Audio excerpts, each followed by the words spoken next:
So we're on Daf Kuf Tes Zayin Amud Aleph, and we're about to learn the Mishnah on the bottom of Kuf Tes Zayin Amud Aleph. But before that, we want to finish up one last thing. The Mishnah had established a principle called Maschil B'Gnus U'Mesayim B'Shvach. And on that, we had a machlokas between Rav and Shmuel, how to fulfill Maschil B'Gnus U'Mesayim B'Shvach. So Rav was of the opinion that Mitchila Ovdei Avodas Kochavim Hayu Avoseinu. So if we go back to our forefathers, our roots, then we were actually rooted in idol worship, because Terach, the father of Avram, was an Oved Avodah Zarah. He was even a seller of psalim, and it seems that Avram Avinu, before he came to recognize the one God, he was also part of the family religion. So that's called Maschil B'Gnus according to Rav. Shmuel disagrees, and he says that Maschil B'Gnus is Avodim Hayinu. That we start with the fact that our ancestors were slaves in Mitzrayim. And that's called Maschil B'Gnus. According to Rav, as we pointed out, Mesayim B'Shvach means that HaKadosh Baruch Hu was Makariv us lavodaso. Right? Kirvanu hamokom lavodaso. And instead of Avodah Zarah, now we're on a different projectile, we're on a different path, namely Avodas Hashem. And according to Shmuel, Maschil B'Gnus is Avodah Mayinu, Mesayim B'Shvach is Hotzianu Hashem Misham, that God redeemed us and freed us from slavery. So these are the two opinions of Rav and Shmuel about Maschil B'Gnus and Mesayim B'Shvach.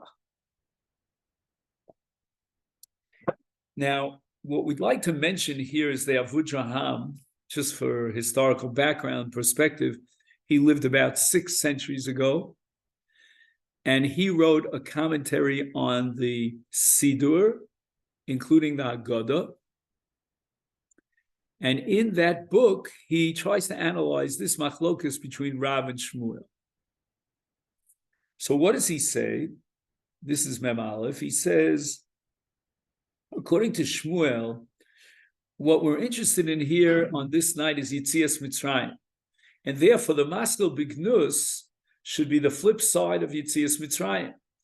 If we're celebrating the freedom from slavery, then the Gnus, which would be the negative side of it, would be the slavery itself, and that's called Avodim Hayim. So since the essence of the day is thanking Hashem and appreciating the transition from Avdus to Cherus, so then Maschil B'Gnus and Mesayim B'Shvach is Avdus L'Cherus. That's pretty clear. However, according to Rav, we want to be mazkir the Gnus v'Shevach Shel Mitzrayim, and in doing so, what we want to emphasize here is Me Ashpos Yorim Evya. What does that mean? This is a pasuk, of course, in Tehillim, and it's an essential part of Hallel. And it means that in order to really appreciate the overall picture of what Hashem did for us, which culminates with Yitzias Mitzrayim, we should go back to our Ashpos. Ashpos means to the lowest point that we reach, the lowest, so that we see the sweep, so to speak, or the contrast between reaching down to the lowest point and then the freedom from Mitzrayim. So what is the lowest point, says Rav? That's Me Ashpos. That means that we reach the lowest level of Avodah Zarah. That means our forefathers, Avoseinu, were Ovdei Avodah Zarah. And that's Me Ashpos. When we recognize Hashem's greatness for having freed us, redeemed us, and chosen us, it's in contrast to the lowest level that we ever reached. And that is Avodah Zarah. And therefore, Rav says it's not enough just to talk about the last 2 centuries before the Geula, before the redemption, when we went from a state of Abdus to Cherus. we want to take a more sweeping approach to appreciate God's greatness and express our gratitude for the entire spectrum of going from the lowest, Me'ashpos, to Yorim Evyon. And the Ashpos here says, Rav, the lowest level that we reached was Avodah Zarah. And therefore, if you're going to compare the Gnus of Avdus, which is Shmuel's approach, to the Gnus of Avodah Zarah, which is Rav's approach, which Gnus is more severe, is more indicative of a low level? Avdus, that's pretty bad. We reach the level of being Avodim, or Avodah Zarah. Avodah Zarah is even worse. You can have an Eved, but he's a full-fledged believer in the Almighty.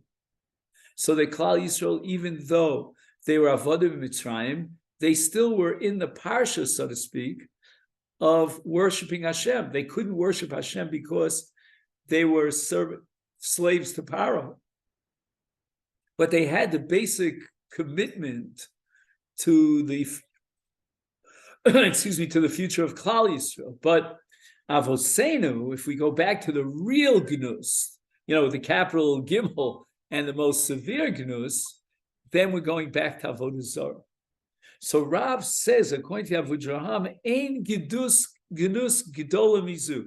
There's no Gnus that's more severe than this one of Avodah Zarah.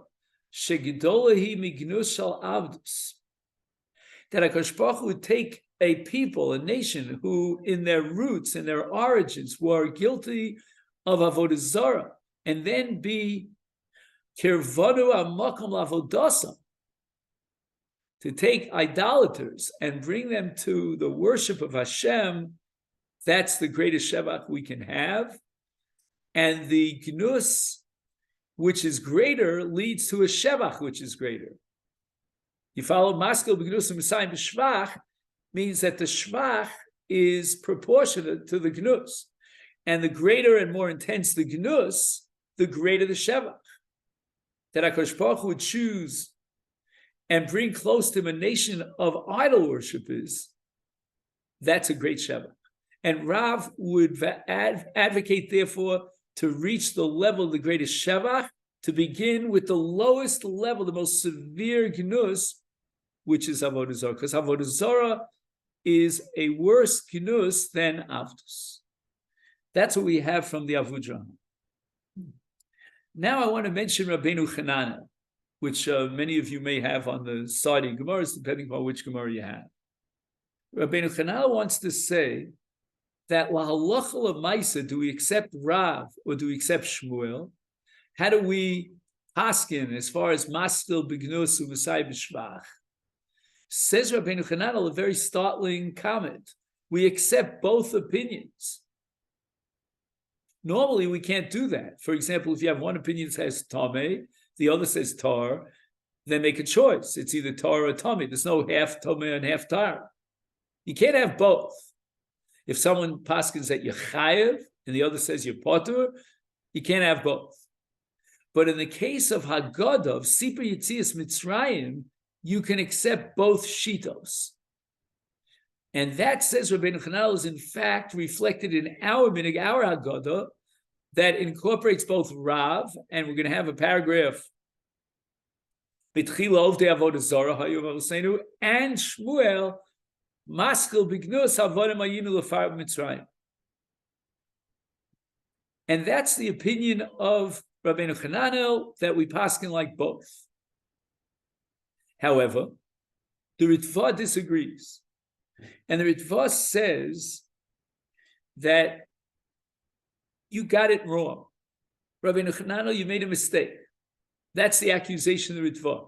You assumed, Rabbeinu Chananel, that the machlokas between Rav and Shmuel is that Rav would define Maskil B'gnus as Avodah Zarah.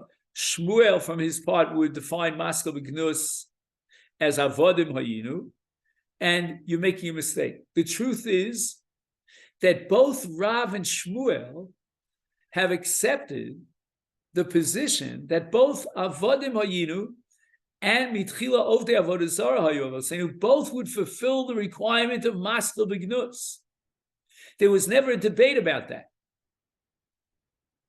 What was the subject of the debate? And the Ritva now sheds a whole new light on this sugya. The question is where to begin. Where is the haskalah? Rav looks at it from a historical perspective, and if we're going back to Avoseinu as not slaves, but as idol worshippers, then we're going back to Avodah Zarah. Shmuel and Rav both agree that Avodah Zarah would fulfill the requirement of maschil begnus. There's a gnus of avdus, and there's a gnus of Avodah Zarah of idol worship.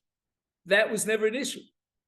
But Rav was of the opinion that we should go back to Avi Avos Avoseinu, the earliest ancestry, and that goes back to Terach Avi Avram when they worshipped the idols. However, Shmuel takes a different approach. He agrees that mentioning that our forefathers were idol worshippers, that would certainly fulfill maskil begnus. But that's not the way we should do it. Because we want to speak tonight about the shvach of Yetzias Mitzrayim. And the shvach of Yetzias Mitzrayim is the flip side of the gnus of Avodah Hayinu. So let's put our emphasis and our foot first on Avodah Hayinu, because that's really the nest, the miracle that we're celebrating and commemorating on this night of Pesach, the termination and the freedom from Avdus. So the maskil bignus should from the beginning should be Avodah Hayinu. Afterwards, Shmuel would agree that you can expand your maskil bignus and mention that we were idol worshippers.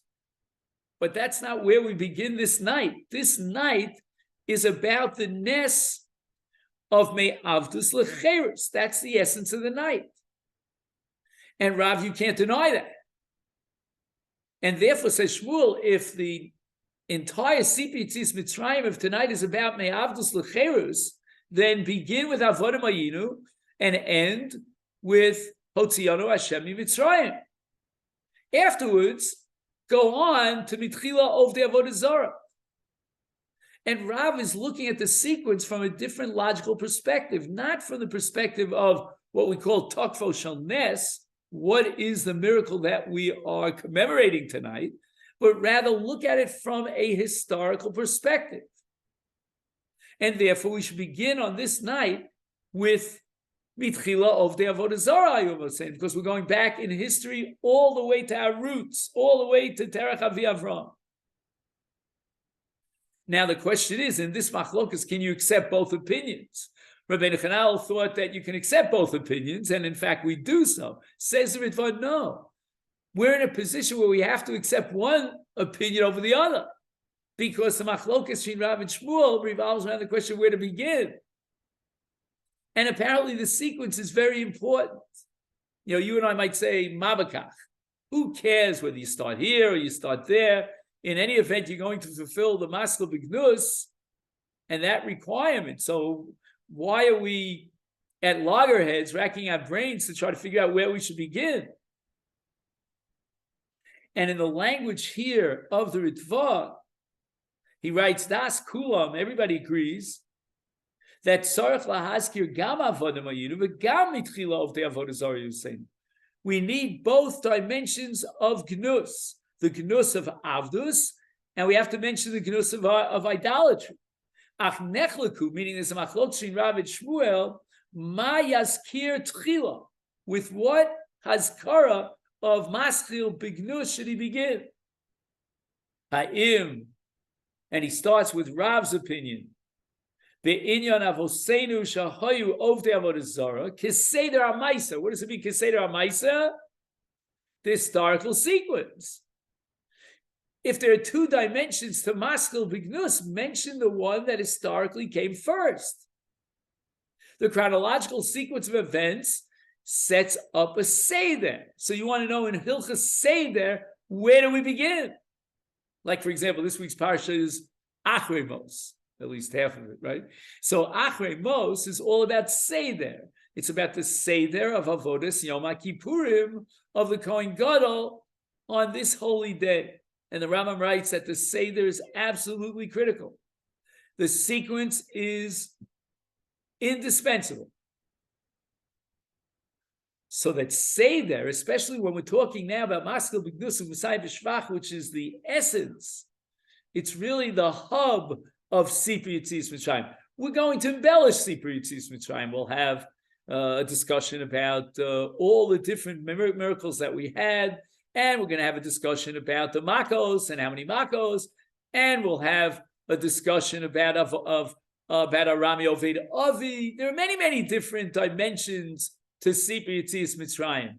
But the first dimension, in which we respond to the questions of the Manishtana, that represents the real quintessential part of Sipur Yetzias Mitzrayim, and therefore argues the Ritva, the sequence, the Seder, is very important. And Rav says, well, I advocate in favor of the Seder of the Maisa Shahaya, what he calls Seder al-Maisa.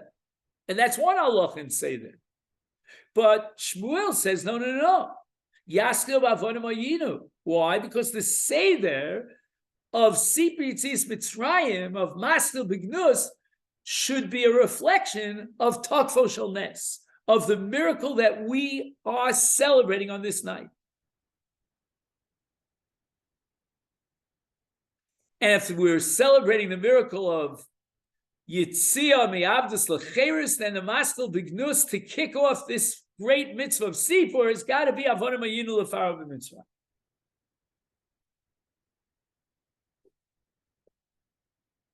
So in the light of the Ritva, we have to take out our Haggadus now, if somebody doesn't mind doing that, and take a look how we paskin, because we can't accept both Rav and Shmuel. So if I'm not mistaken, again, I don't see anyone here running to get a Haggadah, but I appreciate your efforts or your emotional empathy, at least. So I'm not home now, so I can't grab my Haggadah. I'm sure there's Haggadah somewhere here in this base Medrash. But if I'm not mistaken, the Baal Haggadah did something very clever. In a very concealed way, he paskined like both Rav and Shmuel. Let me see if we can get our Haggadah here.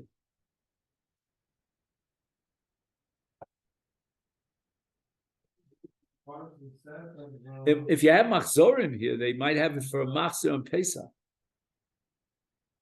No machzorim here? And what about in this gigantic siddur for the Shliach Tzibur? Is there a Haggadah here? Oh.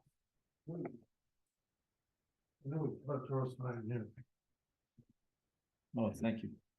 Maybe there's one in here, I doubt it, but okay.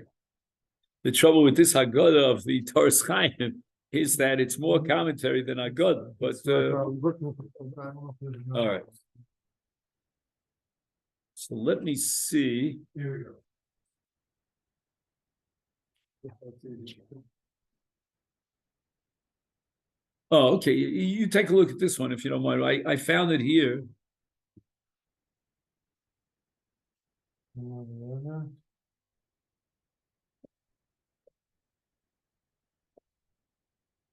I have a theory here according to the Ritva. Let me just see if the Haggadah could bear me out. Yeah, let's see. So in the Haggadah of Toras Chaim, if you take a look on page Chaf Dalid, he has the Manishtana. And it would be obvious that the response to the Ben HaKatan, the child who's asking the Manishtana, would be either Rav or Shmuel. And in fact, on page Lamed, the exact paragraph that succeeds, that comes after the Manishtana, is Shmuel. Avodim hayinu l'farav Mitzrayim. Vayotzienu this Messiah b'shvach, Elokeinu misham, etc., etc. Okay, so we seem to pass like Shmuel against Rav. However, I think the Baal HaGoda pulled a fast one, a very brilliant fast one, and following the Maschil Bignus u'Mesayim b'shvach of Shmuel Avodim Hayinu, he introduces the Arba Bonim. Now, the Arba Bonim is a deeper reflection of the Manishtana. What do I mean? That in the Manishtana you have a standard of, formula of 4 questions, standard for everyone. And as we discussed yesterday, that standard formula will be adopted by every single Ben, whether he's on one extreme a Chacham or on the other extreme a Rosh. But that's only on a technical level, meaning according to the structure of the standard Haggadah that was formalized by the Chazal, this is the way you do it. 4 questions, and then Maskil B'Gnusu M'Sai B'Shvach Kishmuel. But when we get to the Arba Bonim, we're going to talk about the questions that these 4 categories of Bonim ask in the Torah, biblically. We're not going according to the standard formula that was organized by Chazal. We're going back to the Torah itself. And therefore, Chachamahu Omer, Maha Edus Vachukim HaMishpatim. His question is a very profound one. He's already categorized the mitzvahs HaTorah as Edus, as Chukim, as Mishpatim. He's got categorized, which is the greatest expression of intellect, when you can categorize and classify. And then from there, we go on to the Rasha. His question is, Ma'avodah zos lachem, and that's a very flat-cutted question in which he seems to exclude himself. And then after that, we go on to the She'eno, the Tam, right? He has a very simple question, and he says, Mazos. Well, like, what's going on? He can't even articulate, the avoda. He doesn't even mention that there's an avoda going on over here. At least the Rasha is intelligent enough to know that there's an avoda. We're eating the Korban Pesach. We're wearing special begadim, and we're eating basar tzli. The Tam is not even capable of asking that sophisticated question. He just says mazos. And then we get to the child who's incapable of asking any question. He just doesn't have that sense of observation to realize and discern that things are going on tonight that he should be asking about. In that sense, he's somewhat dull. So akpsachlo, then you have to put the question, so to speak, into his mouth. Okay, so now we're back to square one. What do I mean?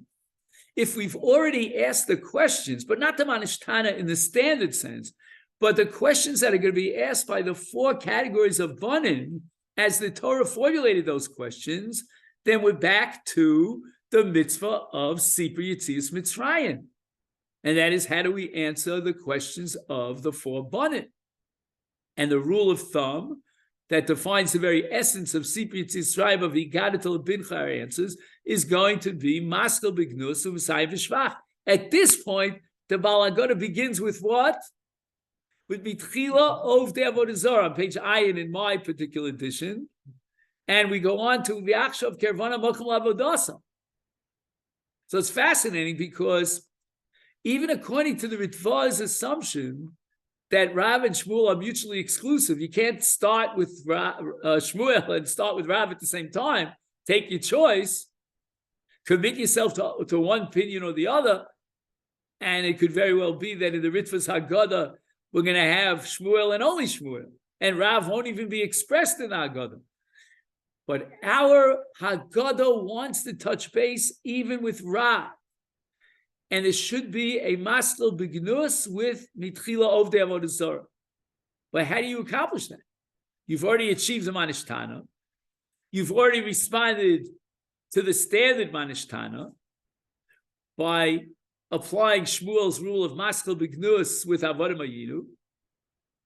How can you now begin the entire process again? Like, remember, we as kids, we used to play Etch-a-Sketch. You remember that game? And you shake it off. So now we want to start from scratch. And we want to again get the questions, but this time we're going to answer them in a different sequence in the Seder HaMaisa. And the Seder HaMaisa takes us all the way back to Avraham Avinu and Terach, his father, of Avodah Zarah. And that's what we're going to do after the Arba Banim. So the Arba Banim gives us a golden opportunity to start from scratch and fulfill the Tchila of Maskil Bignus of Rav. And it's very interesting that the language of our Mishnah is Maskil Bignus. And according to the Ritva, that's where the Machlokes of Rav and Shmuel emanates from the word Maskil. Okay, Maskil, but what Maskil Bignus is it the Maskil Bignus historically, or is the Maskil Bignus of Tokfo Shel Nes? All right. So that's basically the Avudraham, number one, number two, the Ritva, and finally, Rabbeinu Chananel. That's what we have. And this leads us to an interesting story in the Gemara. And some of the stories in the Gemara are stories. Maybe we learn moral principles, or we get inspired, or we interpret psukim. That's what we call Agadita. So Agadita is chock full of stories. And many of the stories are interesting for us. Many of the stories are way out, either they're written in a cryptic kind of form where you need a special tool to understand what the symbolism is. Yeah. And perhaps we've lost the keys, to unlock these mysteries of the codes, I call it, of Agadita. But here we have another kind of Agadita. We have a Maisa Shahaya, an actual story, and we have a halachic conclusion to derive from the story. So it's not Agadita. We're not interpreting psukim. We're going back to halacha, and specifically to the halacha of Agadita Lebincha, of Sipri Tzis Mitzvah. Amalei Rav Nachman L'Doru Avdei. Rav Nachman, this is on Kuf Tes Zayin, and we'll count up from the bottom of Kuf Tes Zayin Amud Aleph. 1, 2, 3, 4, 5, 6, 7. Now, the seventh line up from the bottom, if you have the same Gemara that I have, starts with Shmuel. But if you shift over towards the end of that line, Amar le Rav Nachman L'Doru Avdei. Rav Nachman had an Eved whose name was Doro, and he's quoted from time to time in Shas, quite an unusual kind of a guy, a fellow. Now, sometimes we have a stigma against Avodim, but you should know, I don't have to tell you this, that Avodim are almost like Gerim. They almost are part of Klal Yisrael. And the Gemara has Gzeira Shava Lola Mi'isha, that the same amount of mitzvahs that a woman is obligated in, an Eved is obligated in. Again, he's exempt from certain mitzvahs, just like a woman is exempt from certain time-bound mitzvahs. So what kind of quiz question did Rav Nachman ask Daru, his Eved?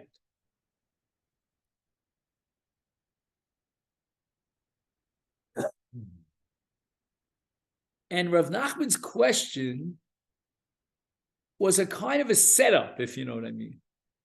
He was hoping and banking that Daru would give him a certain answer to his question, and that's the exact answer Rav Nachman wanted to get. And with the answer of Daru to that question, Rav Nachman would be able to fulfill his mitzvah of Sipri Yitzis Mitzrayim. So what did he say to Daru? He said to him, following, you're an Eved, so you know what it's like to be an Eved. And one fine, bright morning, the Adon wakes up and he says to the Eved, you know what? You're a free man.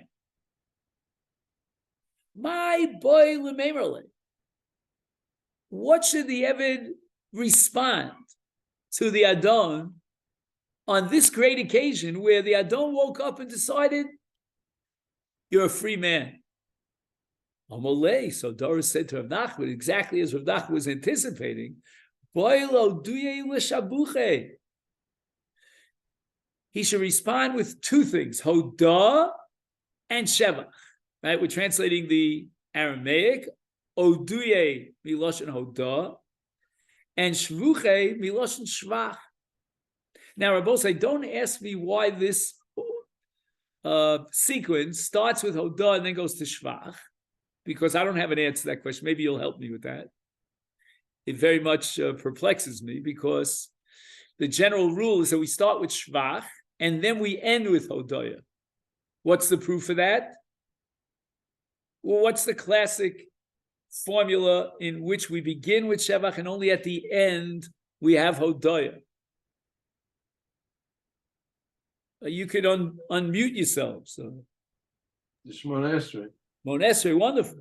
So the first three brachas of Shemona Esrei are what? Shevach. And the last three brachas of Shemona Esrei are Hodaya.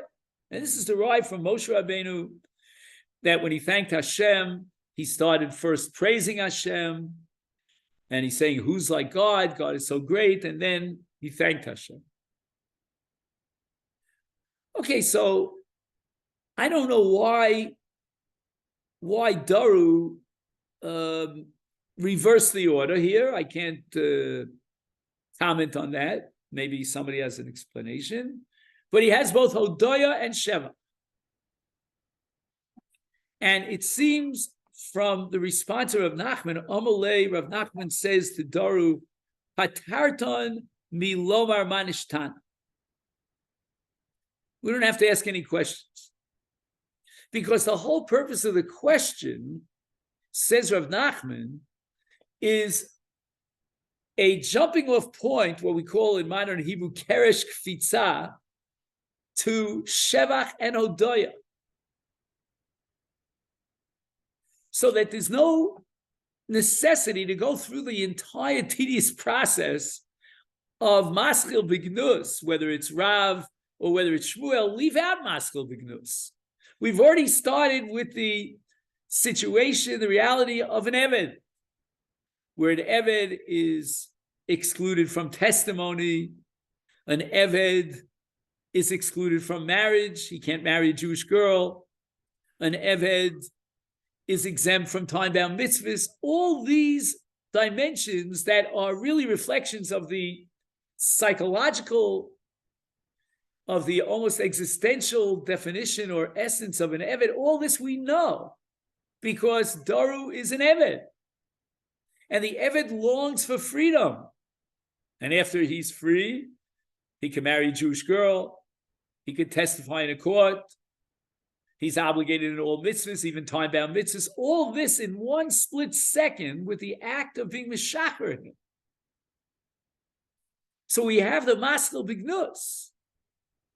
And now there's no need to go through the Manishtana, which is an introduction to Maskil Bignus, right? What's the purpose, says Rav Nachman, the ultimate goal of Manishtana?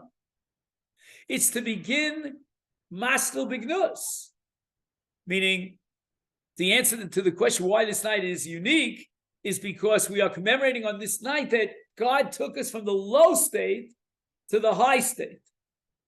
And we're thanking Hashem and praising Hashem for that. From the low state to the high state. That's going to be the purpose of Manishtana. Manishtana is an introduction to Maskil Bignus so that we can get to Messiah B'Shvach. But what you've done for us, says Rav Nachman Tidori, is you've jumped over the Maskil Bignus and straight away we're ready for Messiah B'Shvach.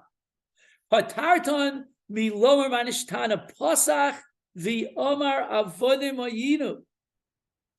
In other words, we're already in the mode of Shevach, and there's no need to go through the questions in order to set up that Shevach. You've already projected us. And as we say about Passover, you've passed over the Manishtana. There's V'diglu alayava. We have done a dilug here. There's no point in turning back the clock and going through the tedious Manishtana. We're ready for Maskil Bignus B'Schai B'Shvach. Because you have appreciated and expressed your appreciation for the fact that You were an Eved, and now you're Ben Cholim. So we see clearly from this Gemara, a halachic principle, that you can fulfill the mitzvah of Sipi Yitzis Yisrael without the Manishtan. The Manishtan is just going to set up the background so that we can now set up Maskil B'Gnus U'Mesayim B'Shva. If there's no need for that background, then we don't need the Manishtan. So if you take a look here at the Rashbam says that I can't accept this Gemara as is. We've got to change the text of the Gemara. V'lo garsinan patrasan milomar manishtan.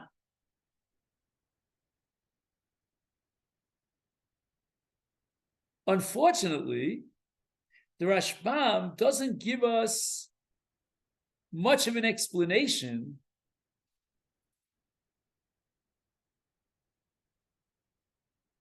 as to why this is so.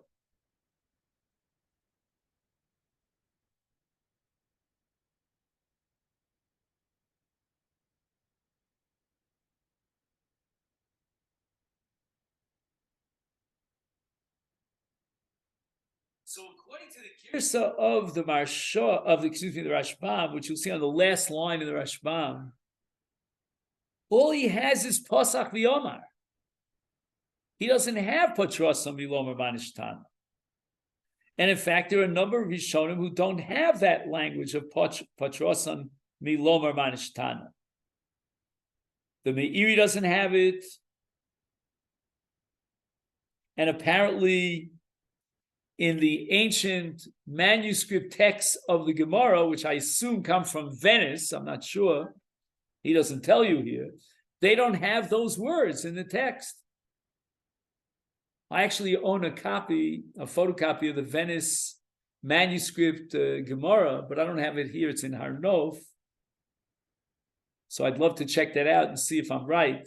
He just says Savya. He just mentions manuscript, but I think it's probably a reference to Venice.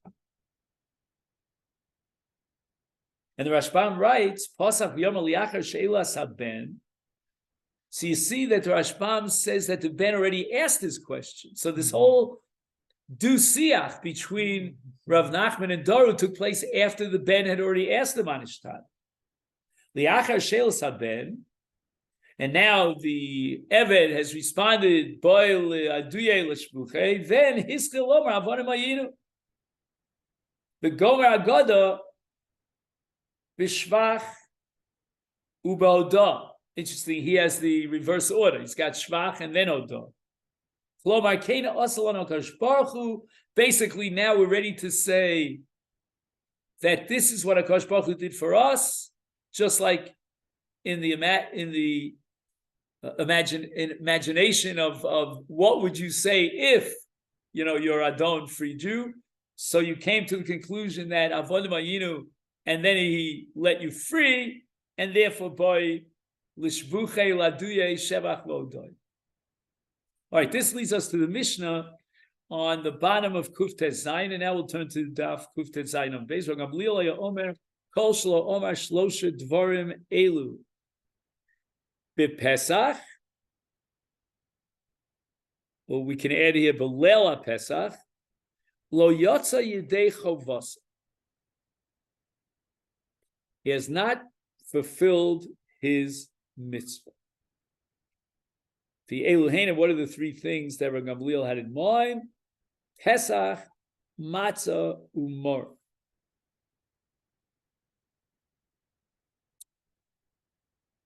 Now, when you read Rabbi Gamliel's statement, it sounds kind of innocuous. Okay, lo yotzi de chovaso, but it's really very complicated. Not so simple at all.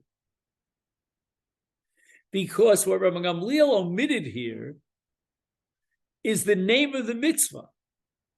Right? Whenever you say lo yotzi de chovaso, there should be another word that comes at the end of that sentence, which should be defining the mitzvah. So, for example, let's say in the case of Mikra Bikurim, if let's say he thought about the Mikra Bikurim, but he didn't verbalize it orally, then lo yotzi yedei chovas mikra bikurim, because mikra bikurim requires kriya. Or in the opposite case, im kara b'machshav, let's say in kriyat shma, for example, kara b'libo, yotzi yedei chovas kriyat shma. But here in Rabbi Gamliel, in our Mishnah, he doesn't tell you which mitzvah you have not fulfilled in the omission of these three elements. And on that we have footnote number 1, which is made up here of about 25 lines. But let's just, before we get into the note here, let's just try on our own to offer different directions here in how to understand Rabbi Gamliel.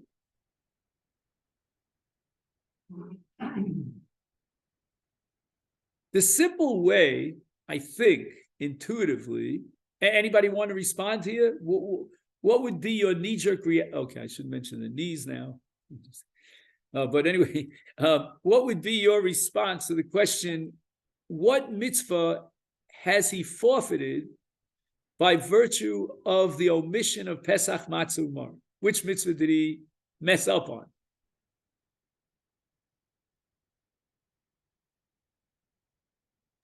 And the Sipar. Right, it's Sipar Yitzias Mitzrayim.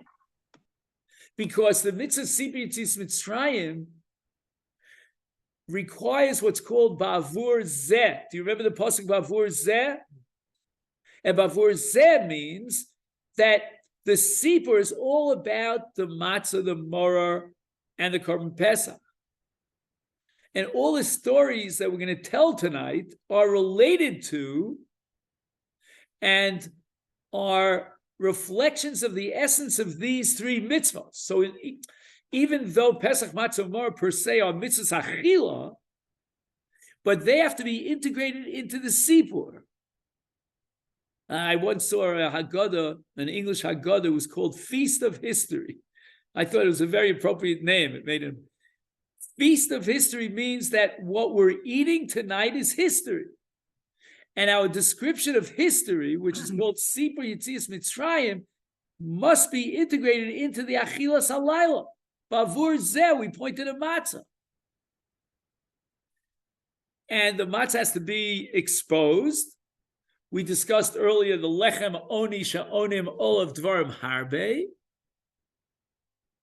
And we are going to use the matzah, and for that matter, the morah and the pesach, as a jumping point for Sipur Yitzias Mitzrayim by analyzing each one of these three mitzvahs and their meaning.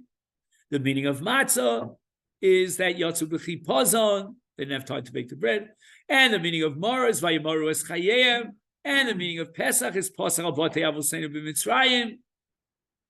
And all this forms the very fabric of the story that we're telling tonight and the mitzvah of Sipur Yitzias Mitzrayim. That's one possibility. What would be the other possibility? Well, not just the Sipur, it's like what we're doing, like, you know. No, but again, lo yotza, we're looking for the end of that sentence. He did not fulfill X. What is that X? So we're suggesting one shot. X is the mitzvah of Sipur Yitzias Mitzrayim. What's Y? What's the other possibility? Yeda is not a mitzvah. I'm looking for a mitzvah in the Taryag mitzvahs. You know, we have all sorts of Sefer mitzvahs. You know, we open up the Sefer mitzvahs. We found Sipur Yitzias Mitzrayim. I forgot what number it is. 100 and whatever number it is there. Now, what other mitzvah could we find in Taryag mitzvahs that maybe? John, did you say something? Yeah, no. You eat the Pesach with the matzah and the maror. Correct. It's the eating. He has not fulfilled Pesach unless he's described verbally what is the purpose and the meaning of Pesach. He has not fulfilled the mitzvah of matzah. In other words, the mitzvah of matzah doesn't mean just take a matzah and eat it. You know, you come to Leil HaSeder, okay, I'm hungry, I'll make my kiddush, and then I'll eat my matzah. No. You have to describe the matzah. that description of the matzah is chal meaning it generates a status of the matzah. This is the matzah about which I spoke and explained what the matzah is all about. This is the Mara that I. So why would you say that's not yet? That's what I mean. No, again, I was looking for a name of a mitzvah. Okay. Maybe by Yeda, that's what you meant. But I think Jeff said it a little bit more sharp. He said, matzah, that's the mitzvah you haven't fulfilled. And that makes Rabbi Gamliel radical. I came home on the night of the Seder. It's the Leil Tesvav. The pasuk says, the ochlu es hamatzos, right? Be'erev tochlu matzos. That's exactly what I did. I ate the matzah. In Yiddish, we say, "Was wilt ihr für mein Leben?" What do you want for my life? I ate the matzah. No. You did not fulfill your mitzvah, says Rabbi Gamliel. The mitzvah is not just to take a matzah and eat it. The mitzvah is to describe the matzah and then eat the matzah. The mitzvah is to describe the maror and its purpose and then eat the maror, to describe the Pesach. Well, what does the Pesach symbolize? What's it all about? Then, after you've described it, now eat it and be mekayim the mitzvah. So the mitzvah of achila is suspended, or shall we say, is contingent upon the amira. The amira will facilitate your mitzvah of achila, and without the amira, you have no achila. Because the Torah is not just telling you to take an object which you call matzah and eat it. My friends, you may hopefully remember that we had a long discussion about Daled Kosos way back when. And we said that Daled Kosos require a bracha. Each one of the 4 kosos requires a separate bracha. Whether it's Kiddush, whether it's Haggadah, whether it's Birkas HaMazon, whether it's Hallel, and Shesan bevasachas lo yotzi dechovasa. He puts 4 cups of wine on the table, drinks one after the other, and the Gemara establishes back on Kuf Zayin that lo yotzi dechovasa. Kuf Ches, lo yotzi dechovasa. Because until he does the recitation, the wine, the cup of wine is simply that what it is. It's a cup of wine. The mitzvah is not to drink a cup of wine. We're not talking about going over to the refrigerator and pouring 4 cups and drinking them one after the other consecutively. That's not the mitzvah of Daled Kosos. Each kos has its own separate personality. And every time we recite something over the kos, we elevate, we redefine the kos and generate a status as a kos of Sipi Yitzis Mitzrayim. So the story I'm going to tell before I drink the kos is going to, so to speak, b'merchot kfulot, penetrate into the kos itself, transform the kos into a kos shel Sipi Yitzis Mitzrayim. And the same thing is with matzah. Matzah, without the sipur, is like a piece of cracker. It's like a wine that you take from the fridge and pour it into a cup. But that doesn't give it the status of Sipi Yitzis Mitzrayim. You haven't effectuated a change and impacted a status on the yayin unless you first recite its appropriate bracha. Same thing in matzah. You haven't engendered or generated the status of matzah until you've spoken over the matzah about its very essence. And the same is true for maror and for korban pesach. That's the chiddush of Rabbi Gamliel. So we have 2 approaches to Rabbi Gamliel. First approach, in lo yatza. Again, we're looking for that last word, which Rabbi Gamliel unfortunately did not reveal to us. Lo yatza chovas sipur yitzias Mitzrayim. And the second approach is lo yatza yidei chovas matzah, which is very sensational. He has not fulfilled his mitzvah of matzah. He's eating a cracker. It's not chametz, but it's not matzah. Having said that, let's see if we're in the right direction. Matzinu. So Joe, I don't know if you have this, No. you have to join our WhatsApp group, so you'll get it in your phone. Matzinu shnei drachim al eza mitzvah nemar lo yatsa yidei chovasa. Yesh sovrim. Right, he attributes this to the Orchos Chaim and the Kolbo and the Avudraham, and apparently it looks like that way in the Ramban and other Rishonim. Shel yotza chovas mitzvahs achilas pesach matzu mora. He switches the order around. We thought that let's start with that which is a knee-jerk response intuitively, namely he didn't fulfill Sipur. He starts with the most radical chiddush. Lo yotza mitzvahs achilas pesach matzu mora. I wish I had a pencil here. Let me just underline this. I think I have one somewhere. I know, Joe, you always tell me to put it somewhere. Oh, okay. See, it's been here for how many weeks? 6 weeks? I don't know. Maybe it's not the same pencil. I don't know. Okay, so this I have to underline here.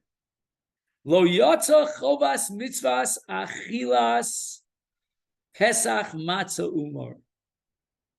Wow. That is unbelievable. He explains, Lefisha milvad achilosam, sorich af lefaresh taimei achilosam. It's not enough just to eat them, you have to explain their reasoning. Why are we eating them? So that's Roman numeral number 1. Now we get to Roman numeral number 2. Yesh sovrim. Okay, he quotes the Rashbates. Okay, he has the Binyan Tzion. The Emek Bracha, B'Shem Hagrach, whoa, in the name of Chaim, Shekei Nirmi Divrei Rambam, Shelo Yotza Yidei Chovas Sipur Yitzias Mitzrayim. Finally, what we thought was intuitive, straightforward and simple, he finally comes up with this definition, this explanation based on the Rashbates.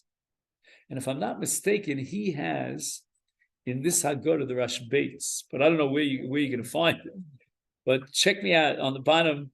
Does he have Rashbates? Yeah. He has Rashbates. Again, where this Rashbates is going to be, I don't know. I can't tell you. Oh, here he says, Dibra Maskil Rabban. All right then, can you find that?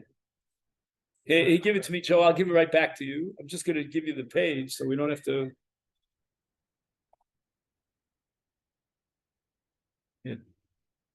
Rashbates. See what you can find it.